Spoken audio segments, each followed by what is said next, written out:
Hello friends, welcome back to my new video. Indian geography की short videos की series में आज फिर से आपका स्वागत है।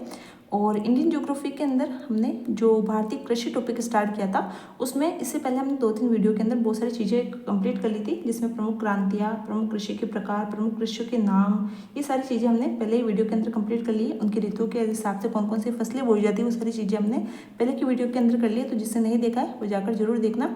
और अब आज शायद आज का एक वीडियो और हो सकता है एक वीडियो और, उसमें हम जो भी प्रमुख फसलें हैं भारत की वो सारी फसलें कंप्लीट करने वाले हैं। उनसे इंपॉर्टेंट जितनी भी चीज़ें पूछी जा सकती है, ठीक है, वो सारी चीज़ें आपको इन वीडियो के अंदर मिल जाएगी, ठीक है। इससे बाहर आपका कोई भी प्रश्न नहीं जाएगा, ठीक है। इसमें मैंने एनसीईआरटी और कुछ करंट अफेयर के फैक्ट भी है वो भी इंक्लूड कर लिए, ठीक है। तो देखते हैं प्रमुख फसलें। प्रमुख फसलों के अंदर हम थोड़ी सी तुलनात्मक अध्ययन करते हुए चलेंगे, यानी कि जो दो एक ही तरीके की फसलें हैं उनको भी साथ में मैं तुलनात्मक अध्ययन के द्वारा करवाते हुए चलेंगे, ठीक है। जैसे चाय और कॉफ़ी, अक्सर इन दोनों को हम साथ में नाम लेते हैं, तो देख लेते हैं चाय और कॉफ़ी, ठीक है। सबसे पहले हम देखेंगे चाय। चाय मुख्यतः कहाँ का पौधा है? देखिए, चाय जो है ये एक झाड़ीदार पौधों के अंदर आता है, ठीक है। चाय का पौधा कभी आपने देखा हो तो एक प्रकार की झाड़ी के रूप में देखा जाता है। उसकी पत्तियों से चाय पत्ती होती है उसका निर्माण किया जाता है, ठीक है। तो चाय जो है मुख्यतः किसका पौधा है? चीन का पौधा है। तो चाय के मामले में नंबर 1 पर आता है चीन और नंबर 2 पर आता है भारत, ठीक है।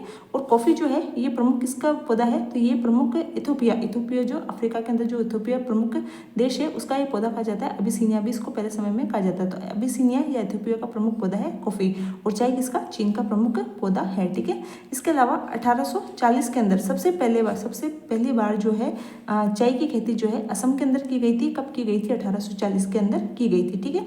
भारत के अंदर जो है चाय के उत्पादक कौन कौन से राज्य है? तो नंबर 1 पर आ जाएगा असम, ठीक है।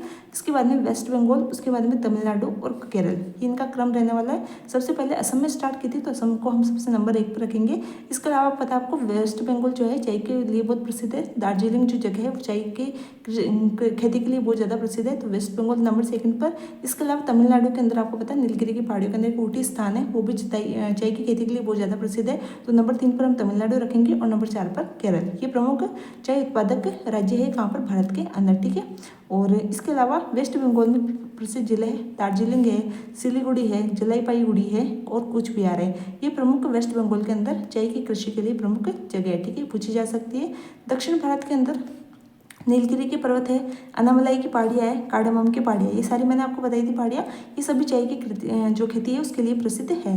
नीलगिरी के अंदर तमिलनाडु के अंदर के स्थान है ऊटी, वो चाय की कृषि के लिए, चाय की खेती के लिए सर्वाधिक प्रसिद्ध जगह है, ठीक है। इसके अलावा जो चाय की खेती है वो किस प्रकार की मिट्टी के अंदर की जाती है? तो आपको पता है चाय की कृषि हमेशा पहाड़ों के ऊपर की जाती है। पहाड़ों की जो ढलान होती है उसमें सीढ़ी नुमा खेत बनाकर ये चाय की कृषि की जाती है, ठीक है। तो सीढ़ी नुमा खेत बनाकर पहाड़ी इलाकों में की जाएगी, तो नाम से ही क्या हो जाएगा कि पहाड़ी इलाकों में, और इसका मतलब पर्वतीय मिट्टी के अंदर की जाएगी। और पर्वतीय मिट्टी का दूसरा नाम क्या है? लेटेराइट मिट्टी, ठीक है। अक्सर पर्वतीय मिट्टी नाम नहीं दिया जाता, सीधा नाम क्या दिया जाता है? लेटेराइट जो मिट्टी होती है उसके अंदर ये कृषि की जाती है, ठीक है। पहाड़ी ढलानों के अंदर सीढ़ीदार नुमा जो खेत है वो बनाकर इसकी कृषि की जाती है, ठीक है। इससे सबसे इंपॉर्टेंट जो प्रश्न पूछा जाता है, ये मोस्ट इंपॉर्टेंट आप इसे लगा लेंगे। कुछ अनुसंधान केंद्र है जो बार बार एग्जाम के अंदर पूछे जाते हैं, जिसमें से एक जो पूछा जाता है वो है चाय अनुसंधान केंद्र। ये चाय अनुसंधान केंद्र कहाँ पर स्थित है? तो ये टोकलाई तो क्या है? जिला है ये, जगह है, गाँव का नाम है। और जोरहाट जिला है, असम के अंदर ये स्थित है, ठीक है। तो नंबर 1 सबसे पहले प्रारंभ भी असम के अंदर हुई थी, सर्वाधिक भारत के अंदर फेमस भी नंबर 1 पर असम है। और जो चाय अनुसंधान केंद्र है वो भी कहाँ पर है? असम के अंदर जोरहाट जिले के अंदर टोकलाई गांव के अंदर इसका अनुसंधान केंद्र स्थित है, ठीक है। चाय की कृषि के लिए जो है वर्षा भी सर्वाधिक चाहिए होती है और तापमान भी चाहिए होता है, यानी कि उष्णकटिबंधीय आप कह सकते हैं कि इसकी ये है, यानी कि वर्षा जो है 200 से 250 सेंटीमीटर चाहिए होती है। ढलानों में करने का मतलब ये है कि इसमें पानी रुका हुआ नहीं होना चाहिए, ठीक है। इनकी जड़ों में अगर पानी रुक जाता है तो ये क्या गल जाती है, तो इसलिए सीढ़ीदार नुमा खेतों में ये कृषि की जाती है। तो 200 से 250 सेंटीमीटर वर्षा होनी चाहिए, तापमान 25 सेंटीमीटर के आसपास होना चाहिए, ठीक है। ये आप सामान्यतः याद रख सकते हैं कि किस प्रकार का मौसम हो कि वहाँ पर चाय की कृषि की जाए, तो उसके अंदाजे से आप वर्षा और तापमान का अंदाजा लगाकर याद रखेंगे। वैसे ये पूछे नहीं जाते कि कितना तापमान चाहिए, कितनी वर्षा चाहिए, ठीक है, वर्षा का फिर भी पूछ सकते हैं। कॉफ़ी के बारे में हम देख सकते हैं, मैंने बताया इथियोपिया की प्रमुख फसल है। कॉफ़ी के लिए सबसे एक नंबर पर जो सर्वाधिक ज़्यादा प्रसिद्ध है वो है कर्नाटका। कैसे कॉफ़ी, कैसे कर्नाटका सबसे ज़्यादा प्रसिद्ध है। नंबर 2 पर केरल और नंबर 3 पर तमिलनाडु कॉफ़ी के लिए सर्वाधिक फेमस है। कर्नाटका के अंदर चिकमंगलूर जिला जो है ये कॉफ़ी उत्पादक माना जाता है। कॉफ़ी का हब कह सकते हैं आप इसको, चिकमंगलूर जिला कॉफ़ी के लिए सर्वाधिक प्रसिद्ध है कर्नाटका के अंदर।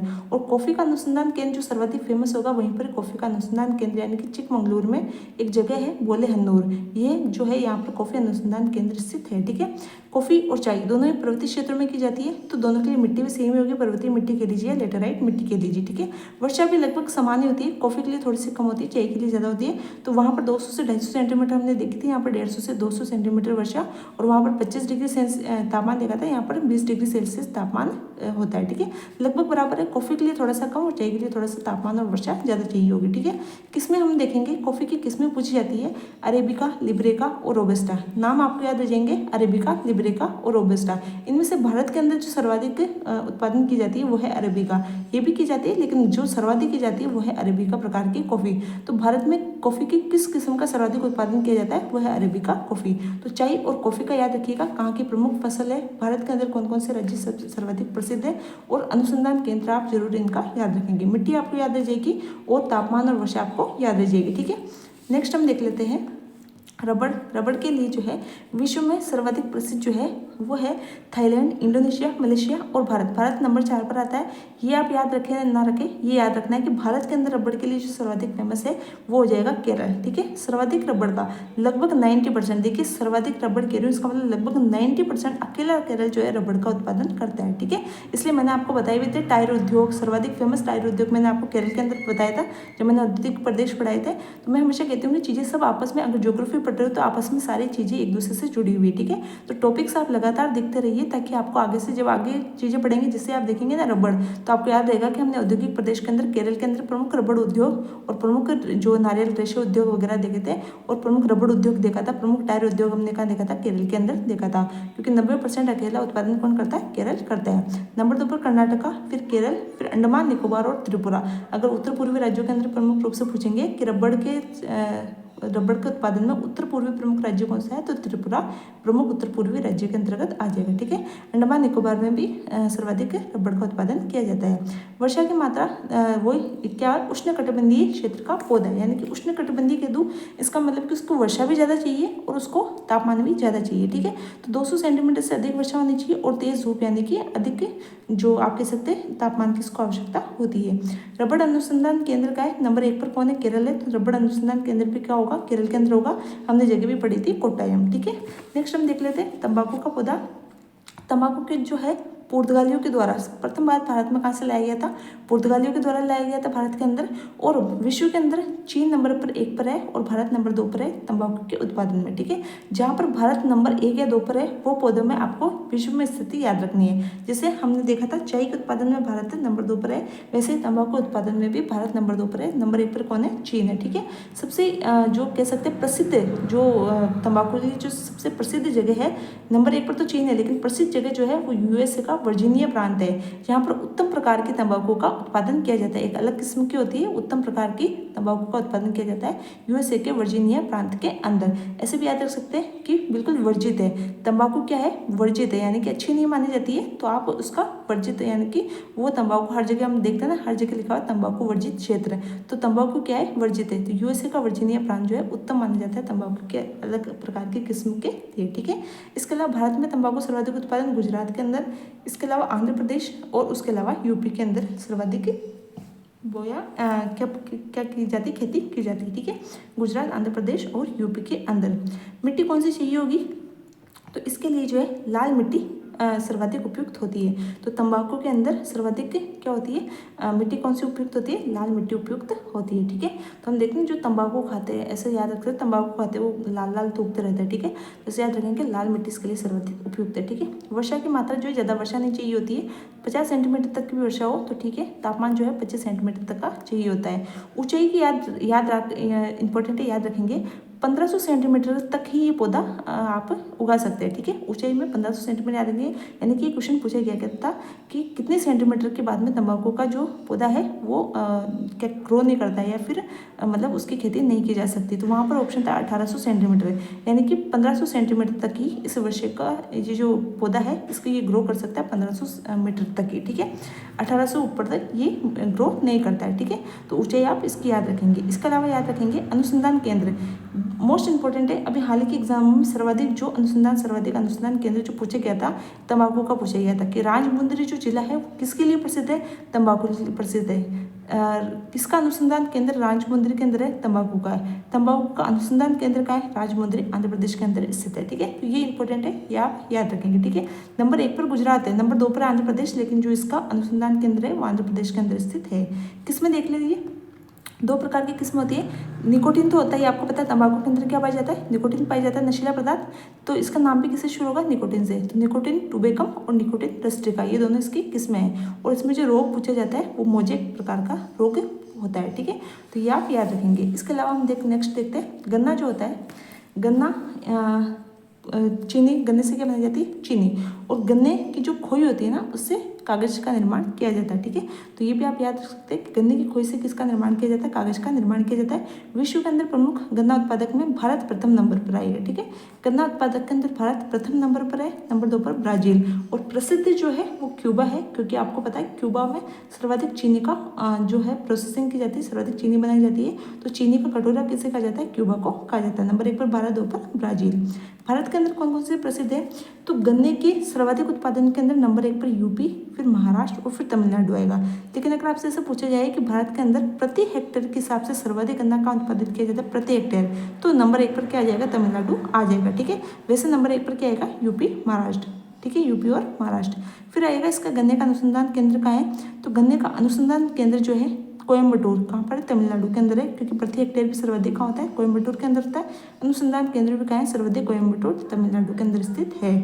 एक और पूछा जाता है, Indian institute of sugar technology, institute of sugar technology, ये कहाँ पर है, ये कानपुर, यूपी के अंदर स्थित है, ठीक है। ये उष्णकटिबंधीय क्षेत्र की फसल है, मैंने बताया उष्णकटिबंधीय यानी कि सर्वाधिक वर्षा और सर्वाधिक तापमान, ठीक है। तो उष्णकटिबंधीय क्षेत्र की फसल है। इसके लिए चूना, जो मिट्टी के अंदर का सर्वाधिक चूने की जो प्रचुर मात्रा होगी तब ये जो पौधा है ये अच्छे से ग्रो कर पाता है। तो चूना, प्रचुर मिट्टी जो है वो इसके लिए आवश्यक मानी जाती है, ठीक है।